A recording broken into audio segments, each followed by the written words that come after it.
So today's class is from the second chapter of the Dhammapada, and it's a teaching on the refined mindfulness that the Buddha taught. The modern applications of what is called mindfulness is often institutionalized mindlessness, meaning it's holding in mind things that have nothing to do with the Dhamma. And that's not good or bad. It's just to be recognized as mindfulness not applied to the Dhamma.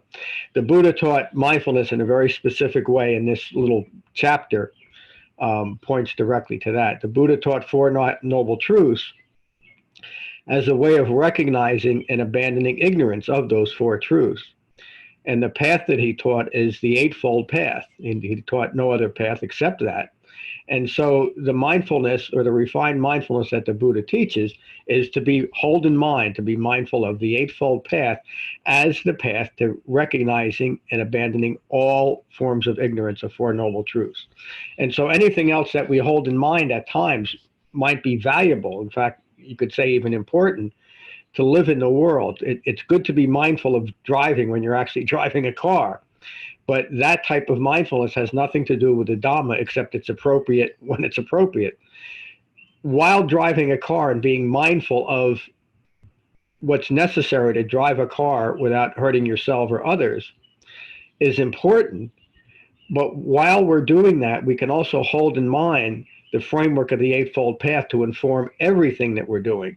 And that's refined mindfulness. And it's refined mindfulness that then is supporting the mundane mindfulness of everyday life. In other words, as we're driving safely and with confidence, we're also not losing our minds over people that aren't driving the same way, because we've established the Eightfold Path within the midst of the chaotic nature of the world. And that's, I hope I gave you a useful metaphor using the driving. But that's the type of refined mindfulness that the Buddha teaches that then supports our moment-by-moment life in a calm and peaceful manner. Excuse me.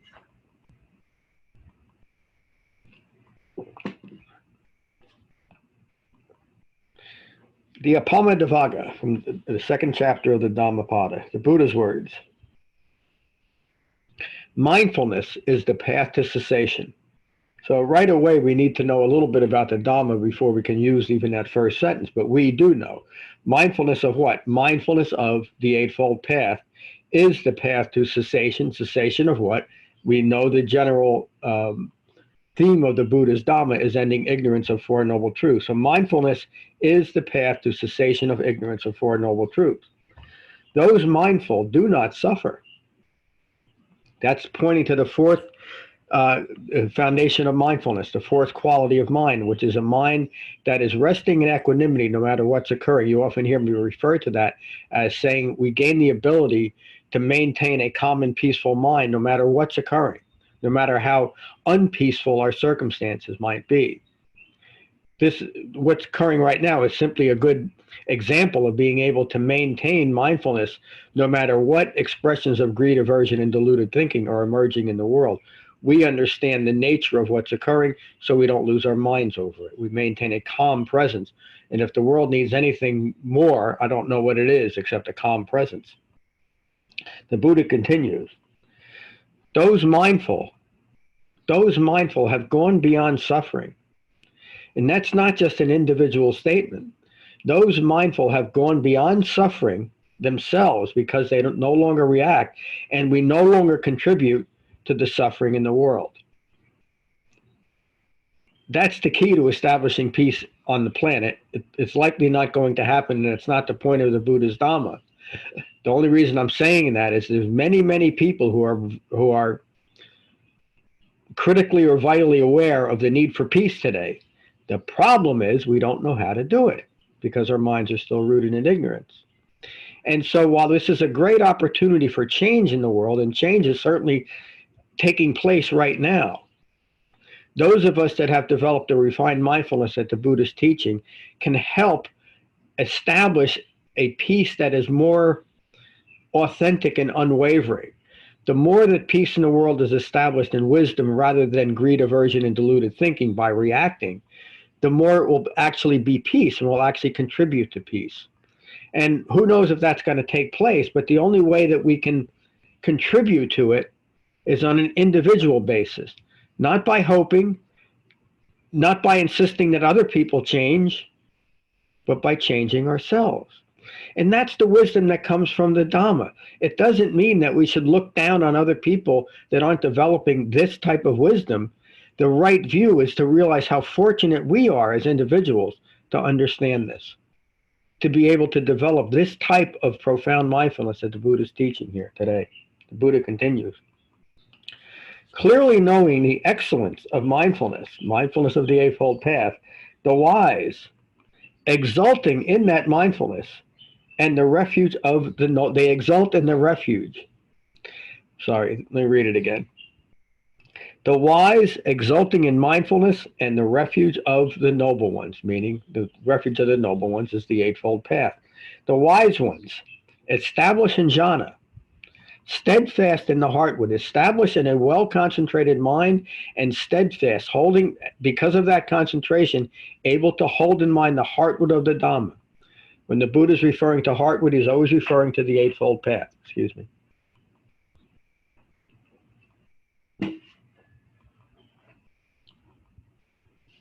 Steadfast in the heartwood, they alone are released. Freedom beyond compare. Release from ignorance and freedom beyond compare. The Buddha is stating, an awakened human being is stating that those of us that love our individual freedom will free our minds, because that's a freedom that is beyond compare. It's also a freedom that cannot be challenged by changing worldly conditions or the people in the world. It's maintaining steadfastness of the Eightfold Path through jhana meditation, through a well-concentrated mind that now knows what to hold in mind, what to be mindful of. Freedom beyond compare. Glorious are those, energetic, pure, discerning rightly, restrained, and always mindful. Mindful of what? Mindful of right effort. A disciple of the heartwood. The wise the wise are an island unto themselves that no flood or virus or protest or rioting can overwhelm.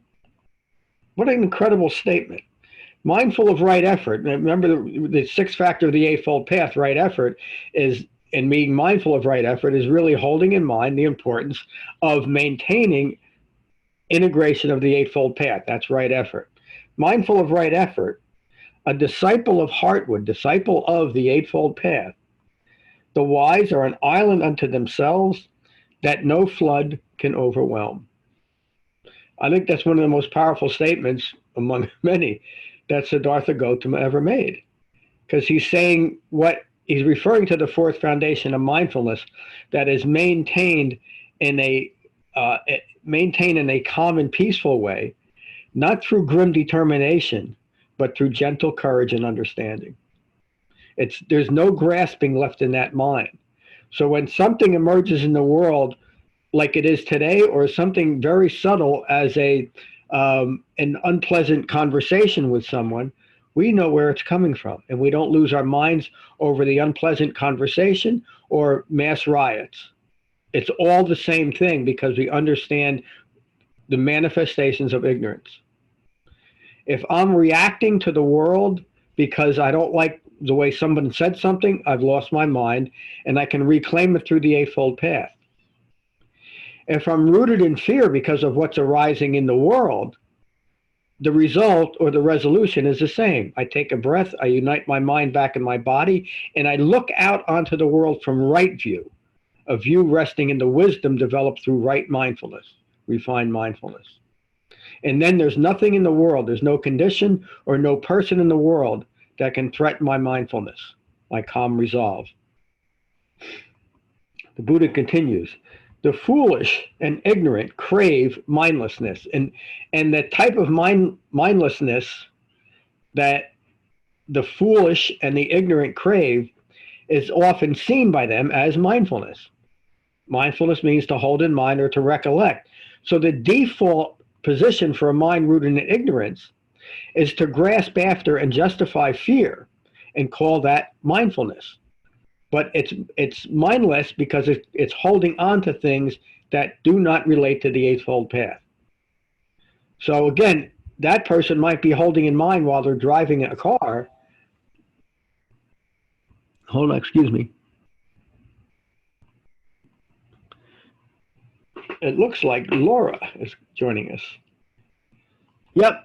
Good morning, Laura. I lost my train of thought.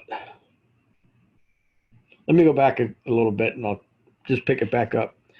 The foolish and ignorant crave mindlessness. So what the Buddha is referring to is a type of mindfulness that is grasping onto fabricated views, not what is established through the heartwood of the Dhamma. The foolish and ignorant crave mindlessness. The wise know this one treasure. What is the one treasure? Refined mindfulness. Applying concentration to the principles that develop profound right view and a calm and peaceful mind. Mindlessness is holding in mind, the Buddha's words, that's my commentary, excuse me. The Buddha's words, refrain from mindlessness, refrain from sensual pleasure. Only those established in jhana and refined mindfulness attain lasting calm. That last sentence could be seen as a reference to the entire Eightfold Path. The eighth factor of jhana meditation, and then the other 7 factors are what are to be held in mind and become possible to hold in mind because of deepening concentration. Excuse me for a moment. So I think every one of you, is Dr. Tim still with us? Yeah, he is. No, he's not. Yes, he is. It's not Dr. Tim. Dr. Kevin I was referring to. He refers to this in a very skillful way about how in the beginning of Dhamma practice, even something as simple as the Eightfold Path and remembering what each factor of that is, right view, right intention, etc., is very difficult for all of us. I remember when I first came across the Eightfold Path, I couldn't even remember exactly what the right factors were. Nothing else about it. But even to keep those straight was difficult for a couple of years. I had to keep coming back to the Dhamma before even the reference, the overall reference to the Eightfold Path was well integrated into my mind. Now, of course, I would bet we all could rattle off what the 8 factors of the Eightfold Path, which doesn't necessarily mean we've completely integrated it. But that's the way it is. That's we first come to something that we never knew about, we're ignorant of. And through Dhamma practice, we gain wisdom and developing that mind who had no understanding at all of what an Eightfold Path is to the minds that we have developed now that can use the Eightfold Path as moment by moment reference is Dhamma practice. There is no other Dhamma practice than what we're talking about right here. This is the refined mindfulness. This is what we hold in mind as Dhamma practitioners. This is what I'm always referring to, by the way, as it's not that. It might be something that is seemingly altruistic or compassionate. Holding in mind the desire for world peace is certainly something every human being should try to generate. But to insist that we have world peace before I can have a calm and peaceful mind is rooted in ignorance, isn't it? And as we develop the Dhamma, it's easily seen in this particular scenario that the more mindful I am, the more refined mindfulness I have developed, the more that I can contribute to the one thing that I really want, which is world peace. The problem might be that if I don't recognize that, I'm going to go about that in a way that is not profitable, or meaning that it's not at least as effective as it could be, because there's still remnants of ignorance that will have to manifest. There's one thing that is certain about the world, and it's because the world is the way it is that ignorance will always show its face, one way or another. And so if it's our ignorance, we'll know it. How do we recognize our own ignorance? Through right speech, right action, and right livelihood. The Buddha gave us that framework. The same is true in the world. How do we recognize ignorance? Look at the speech and look at the actions and look at some of the things that people do to maintain their livelihood. And in that way, we can really see ignorance manifesting and the greed, aversion, and deluded thinking that is underlying that ignorance. And again, it doesn't mean that people that act in ignorance are bad or evil or anything. It simply means that they're lacking understanding of Four Noble Truths. And we understand that. Let me continue. Only those established in jhana and refined mindfulness attain lasting calm, the fourth foundation of mindfulness. The wise, looking down from the mountaintop of wisdom, I love that line, the mountaintop of wisdom, having abandoned mindlessness, established in mindfulness, this peaceful sage, I can't read it, observes the foolish and suffering. I gotta read it again. I'm having a little trouble picking up the words right here.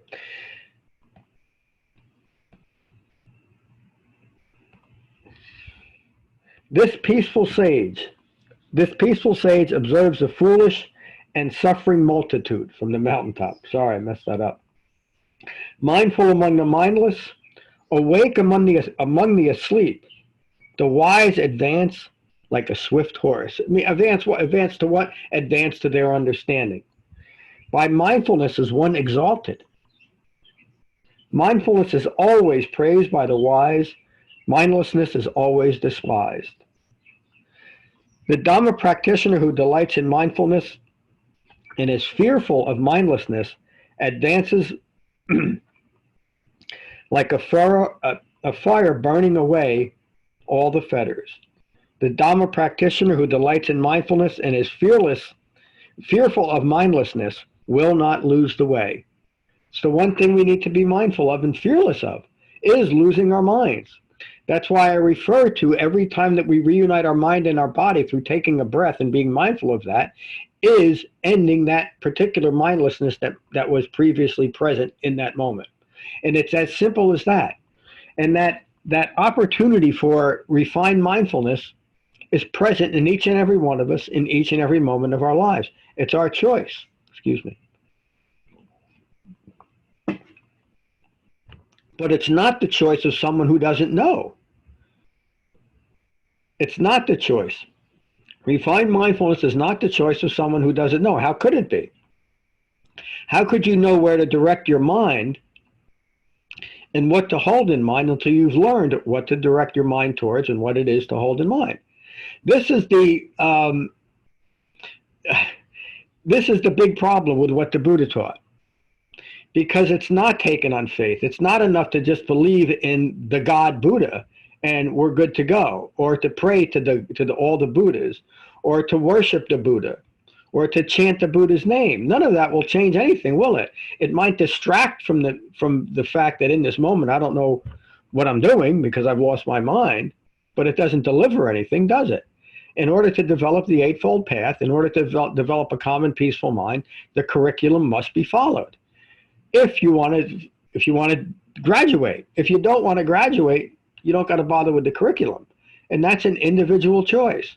Those that want to maintain mindlessness in whatever way are free to do so. Those that want to develop the mindfulness as the Buddha describes mindfulness, do it through the Eightfold Path. And that's the only path the Buddha ever taught. I'm going to go back one line just to feed the next line. The Dhamma practitioner who delights in mindfulness and is fearful of mindlessness will not lose the way. They are close to release. Notice the Buddha is not putting any other qualification on being close to release except maintaining the way, holding in mind the factors of the Eightfold Path so that we do not lose the way. If we are doing that, and we all are doing it, by the way, right now, we will not lose the way. So the only way that we can lose the way is to lose mindfulness of the Eightfold Path. And all that we have to do to not do that is to continue with jhana meditation and incorporating the Eightfold Path, just like we are doing day by day, moment by moment, since we all came to the Dhamma. We're doing it right now, participating in the Sangha, and we're doing it outside of class, out of our Zoom rooms, by our daily meditation practice and our recollection, our mindfulness of the Eightfold Path in our moment by moment life at the point of contact. All the sutras and those classes on practicing restraint at the point of contact is what we're talking about here too. But again, over and over again, excuse me.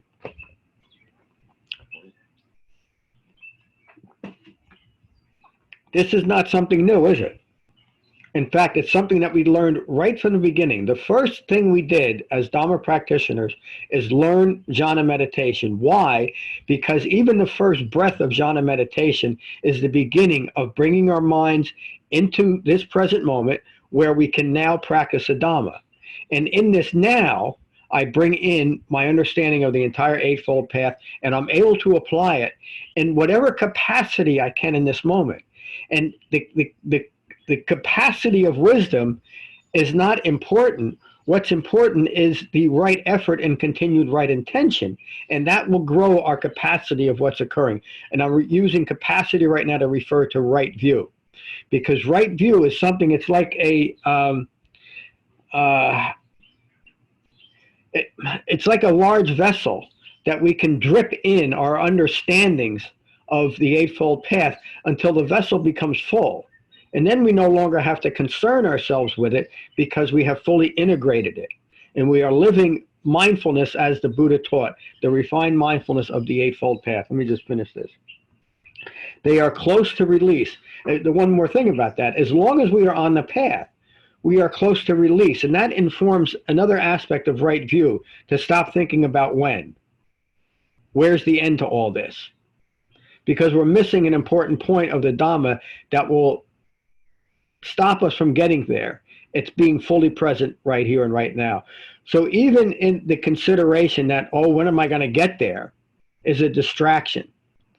And it's best seen as a distraction and not as desire, because then we can take the distraction from when am I going to get there and simply bring it back into this moment and look at what's occurring. What's occurring right now is my mind is disturbed and distracted because I haven't yet awakened. But what am I doing in this moment? I'm working towards that awakening. That's why it's a foolish thought to think about where I'm going. It's part of the Dhamma to think about where I am, right here and right now. It's enough for me to know that I have taken true refuge in the Dhamma. This is where true refuge gives us the confidence to continue. Because I understand that a human being awakened, I'm not sure who that is. I didn't catch the name, so I might have to. Oh, it's Karen. Hello, Karen. It's good to see you. So in that moment, we have the opportunity, just as the Buddha said here, and just as we talk about, to practice the refined mindfulness of holding in mind the Eightfold Path. And it's another clear section of the Dhammapada or the Sutta that just reminds us of this. There's nothing all that terribly deep and profound about this, except the reminder, hey, this is what we're doing. This clear teaching from 2,600 years ago, or this type of teaching, is always so inspiring to me. I just think it's so remarkable that this human being's voice is still so strong and clear after all these years, and all the attempts at corrupting this beautiful teaching. They are close to release. I wasn't sure if that was the last line, but I wanted to emphasize that. That's how the Buddha concludes this. They are close to mindfulness, that refined mindfulness, we are all close to release. Thank you for listening to the sutta today. I won't go to Karen first because she just dropped in on us. So let me start down here with, who is that? It's Laura. Hello, Laura. Okay, hello everyone. How are you? I'm well. I'm just gonna listen for a little bit. I probably am gonna pop off before everyone's done speaking, but yeah, I just really appreciate the simplicity of, the right effort and the right view as kind of a anchor in the path when you feel like maybe you're losing sight. Yeah, that's it. Keep sitting. Thanks for joining, Laura. Hi to all the Branhams. How are you, Kevin? Good, John. Good to see you. Thank you. This is a great teaching, and it just brings out true mindfulness as opposed to like pop culture mindfulness, which you hear every day, 20 times a day at least, Yeah. and speaking to people. And, it's hard not to want to try to correct them, but I think they're trying in their own way. Yeah. But this is the true way. Yeah. Well said. That the best way we can teach other people to refine mindfulness of the Buddha's Dhamma is to be an example of it, because most people won't want to hear it in the way that we would present it anyway. It takes a little bit of understanding to know what the Buddha is referring to here and what we're referring to as well. It takes a little effort. So, please can't see. Jen, how are you this morning? Hi, everybody. Hi, John. Good to see you. It's good to see everybody. Is this our last Saturday on Zoom? Oh, it's a good question. No, we will always, we'll be in Frenchtown next Saturday, but we will be streaming the classes as we always do, too. So I encourage you to come to class as long as you feel comfortable coming, but we'll still, as usual, we'll always have our classes on Zoom, too. So this is a lovely sutta. I mean, every single line was just like a little nugget that you could just take and use to, remember, apply at any point. So I really liked it. And mindful among the mindless, awake among those asleep, the wise advance like a swift horse. That really encompasses everything that you're talking about. And even the stuff that Kevin referred to, it just really comes down to, we have to focus on ourselves and awaken. And that is the answer. That is the path to advancing like a swift horse, or to being skillful in your life, or to, helping others to see the path to awakening, so it's just great sutta, great little sutta. Yeah. Thank you. It is. Thank you, Jen. It's so helpful in keeping us focused, isn't it? It's just that.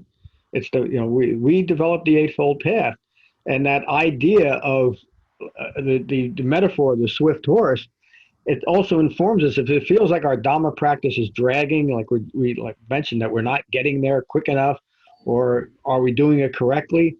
Just come back to the Eightfold Path, because that's the answer. Even as wonderful as a meditation teacher as I am, a Dhamma teacher, can only point the way, and that's one of the great benefits of the Buddha's Dhamma is, as soon as we start applying ourselves authentically to it, we then become our own guidance through our own enthusiasm, as the Buddha talks about, that joyful enthusiasm for Dhamma, because we know we've experienced it. And if we feel like we're getting bogged down or it's just not moving, it's probably because we simply need to redouble our efforts into this moment, into what's occurring right here and right now. Thank you, Jen. Mary, how are you this morning? Good morning. Can you hear me? Yep. Okay. It is a lovely sutta. It feels like something you could put in your pocket and symbolically, to just to keep with you. I mean, it's really great, simple guidance. It's very appropriate for everything we're experiencing right now. And it is a reminder that it's through the direct experience of you living your practice that you receive back that confirmation that you're on the path, going in the right direction. And that confirmation, keeps the mind and the body so that you can be an example for others. And that, even with everything that's going on, there's a lot of silver linings as well. And I think sometimes we miss that, that in any period of great transformation, whether it's in your life or your work or the world, just like in practice, everything, we've talked about before, like the practice is like an elevator, you can get out and you can go left, you can go right, and one way is toward awakening and one way is not. So even with everything that's going on, we are in a period of transformation, and that's a very positive thing, or it can be. And each in our own, I don't mean to sound Pollyanna, but each in our own individual way, by living the Dhamma and being on the path and, resonating peacefulness in this environment has an effect on yourself, those around you. So it's a beautiful sutta. It's just the simplicity and the reminder. It's just really nice, and I appreciate everything everyone has said. So thank you, John. Thank you, Mary. Your girls are safe? Yes, yeah, they're actually both at home today, but they've been very active in all the activities in Philadelphia. So, we try not to worry. Yeah. Well, tell them all I said hello. I will. Thank you. Good morning, Lorna. How are you? I have to pop off, John. Good to see you. Thank you. Thank you, everybody. Hi. It's funny I should follow on after Mary, because I was thinking more or less what she was thinking, that the changes that are occurring right now are opportunities. And it really just points to everything is impermanent. The things we rely on, we think is life is this way. It isn't. It's just this way for a while, and then it changes. Yeah. Permanent. And that follows on, as I say, from what Mary was saying, that and with every change there is possibility of development, and so change is often, although we don't look forward to it in a lot of ways, it can be very positive, but we just don't know what's around the corner, so we're kind of like a bit fearful of change. But I think knowing the Dharma and knowing and understanding the impermanence, that's just the way life is, and it's nothing to be fearful of. Even though it's change, it's not really to be fearful of it. Well said. And then I think the sutta that I agree with everybody. It's very practical, down to earth, and I think optimistic sutta.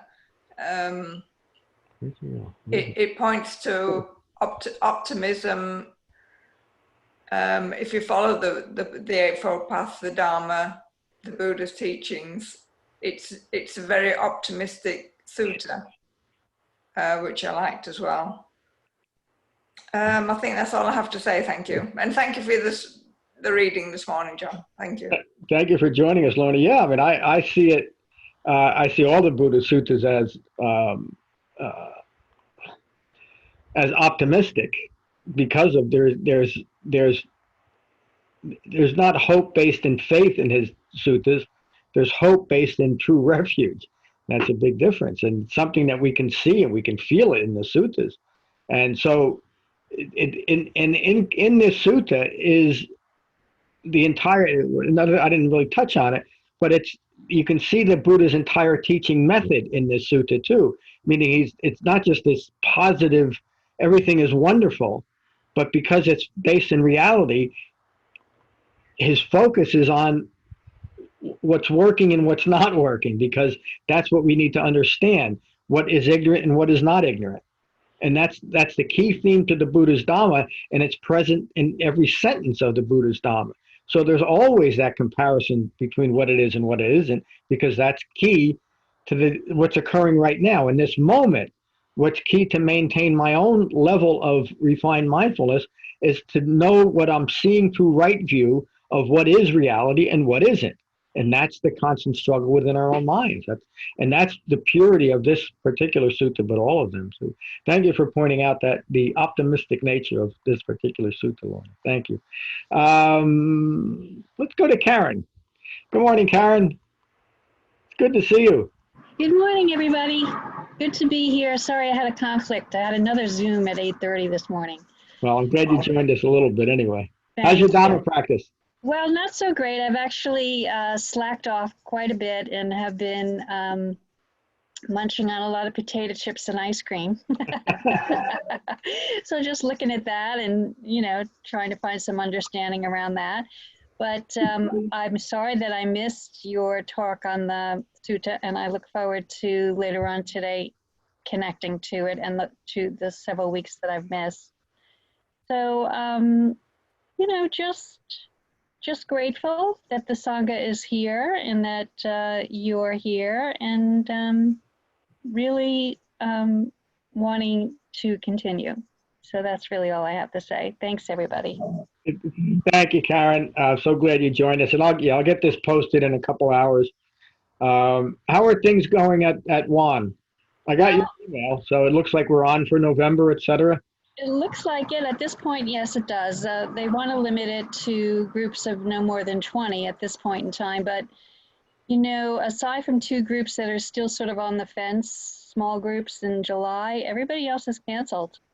The bigger Really? group, yeah, they all have. So, Oh, surprise. yeah. So we'll see. I mean, things will change. We know that. Yeah. And, you know, I have another group that's been in touch, and she might want to actually organize multiple small groups. So, you know, and then there's a question about whether to do yoga classes, and I don't know. There's just so many variables. It's hard to make a decision. Yeah, it is. And the state governments aren't being real clear, but I still don't quite follow what these different phases are.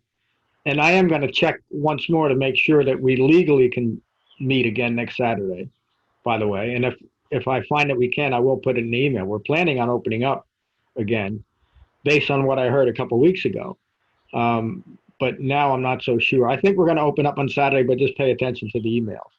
Because, you know, I'm not, those of you that have listened to me, I'm not a 100% supporter of the lockdown. But we will follow the state guidelines. I think we have to do it. Anyway, I'm looking forward to continuing to see you online, but certainly see you in November. Yes, me too. Thanks for joining, Karen. Take care. Becky, how are you this morning? Hi, John. Hi, everybody again. I'm good. Very happy to be here. I love this sutta like everyone else. I remember a few months ago when we were meeting in person, my lovely daughter talked about how fundamental mindfulness is in the Buddha teaching. And this, to me, this sutta is just a beautiful way of reiterating that. This sutta is, to me, is really about right mindfulness and refined mindfulness. And there were so many things that jumped out at me that I thought were very helpful. Like, no grasping is left in the mindful mind. Yeah. And what I find myself doing a lot still is trying to justify, why do I feel like this? Trying to figure it out rather than just being okay, just letting it go. And one of the things that Matt says that I find so helpful with that is, he says, drop the story, stay with the feeling. And I find myself going back to that a lot, especially in my moment-to-moment life when I find myself trying to justify a feeling. So this sutta, again, was just like a poetic reminder of all those important kinds of mindfulness and how you get tripped up when you are when you're living your moment-to-moment life and trying to stay on the path. So thank you. I really enjoyed what everybody said, and it's wonderful to be here. Thank you, Becky. You described the essence of the Dhamma, and it is just that immediate. That's how we practice it. And again, I say this every class. It's remarkable how, at the level that you've all developed a Dhamma. And one of the reasons why we have these discussions and Q&A sessions after a talk is because it lets me know if you're learning it, and you're all learning it. You know, you can tell by the questions and by your comments that what Becky just said again, and what we've all said, is referring to the immediacy of the Dhamma. It's right here and right now. It's not yesterday or the last minute or the next minute or tomorrow. It's right here and right now. It's the only way. And that's refined mindfulness. That's what the Buddha is referring to. Thank you, Becky. Good morning, Ram. It's good to see you. Good morning. Yeah, jewel of a sutta. My eye lit on this first part where the wise are an island unto themselves that no flood can overwhelm.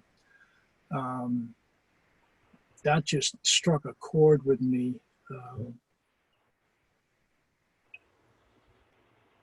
How our seclusion helps us in mindfulness, and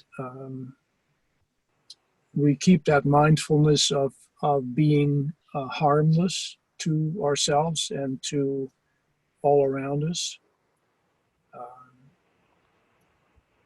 so that the flood that's around us all the time is kept at bay.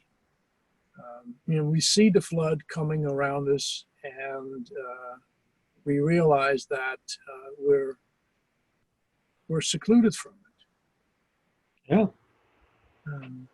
Through mindfulness. Through mindfulness. Now I get the question a lot about, you know, do you teach mindfulness? And they're always looking for this mindfulness that's really a distraction. Yeah. And at times it can be a hard sell to say, well, no, that's not the mindfulness that I can teach you. I can teach you a much more refined one, but it takes quite a bit more effort, and it's really part of a much larger thing. You know, then to teach mindfulness outside the Eightfold Path, as useful as it can be, I wouldn't even know how to teach it, because it's so different from what we've been doing here. You bring up an interesting point about how to teach it. You can't. I mean, you know, it's really, if you're going to teach someone how to throw a baseball, you don't start with a football. You know, if you're going to teach someone how to practice a Dhamma, you don't start with something that's not the Dhamma, that's something else. But this sutta, or this section from the Dhammapada, refers to that again and again, just like all the sutras. You know, this one is very clear about it's this and not that.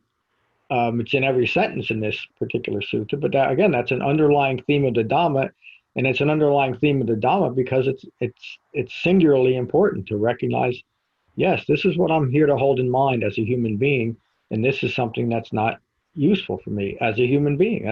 That's all it is. So, and that helps eliminate all the rites and rituals that the Buddha cautioned against too, as a way of thinking that the rite or the ritual has more power than understanding. In other words, if I bow a certain way for a long enough period of time, that will somehow develop awakening within me because it somehow got recognized by some external agency. When you think about it, and these are the things I started thinking about probably way too young, but it just doesn't hold up. It doesn't make any sense. How can that be? Because it can't be. You know? Yeah, and we've both done it long enough the wrong way to recognize that it's just not working. And that actually brings you to the last part of this sutta, where he will say, you know, if you do it this way, if you follow the Eightfold Path carefully and consistently, you will not lose the way. Yeah.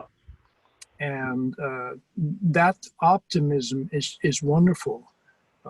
I remember spending, you know, way too much time, and the people around me in my previous practices spending way too much time, you know, thinking about when is this awakening, when is this enlightenment going to happen, or is this guy enlightened? Is this person enlightened?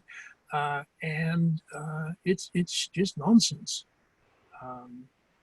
Here we know that if we stay on the path, we will not lose the way. But there was a time, Ram, when it wasn't nonsense to you, was it? I remember a talk we had at One Dharma Center, I think 7 years ago now, specifically about the Eightfold Path. And at the time, you were probably practicing for a couple of years, I think, at least 18 months. And you were talking about how difficult it was for you to integrate the Eightfold Path. But now you have, and your entire view has changed, hasn't it? Oh, yeah, definitely. Yeah. And that's, Ram is just such a good example. We all are, but Ram is such a good example of what it means to integrate the Eightfold Path and what it looks like. Complete change in the way we look at ourselves and the world. Thank you, Ram. Hello, Josh. Good to see you. Well, good to see you. Good to see everybody. I really enjoyed the sutta. For some reason, I've been thinking how wonderful it was for the Buddha to kind of be so comfortable in his own skin. And he did it by getting rid of the self. Yeah. And for a guy who's very shy all my life and self-conscious all the time, I'm beginning to realize what an obstacle that has been for me to overcome, and probably still is. I begin to understand that if I can become eightfold conscious instead of self-conscious, it's going to help out. Yeah. It should be of benefit.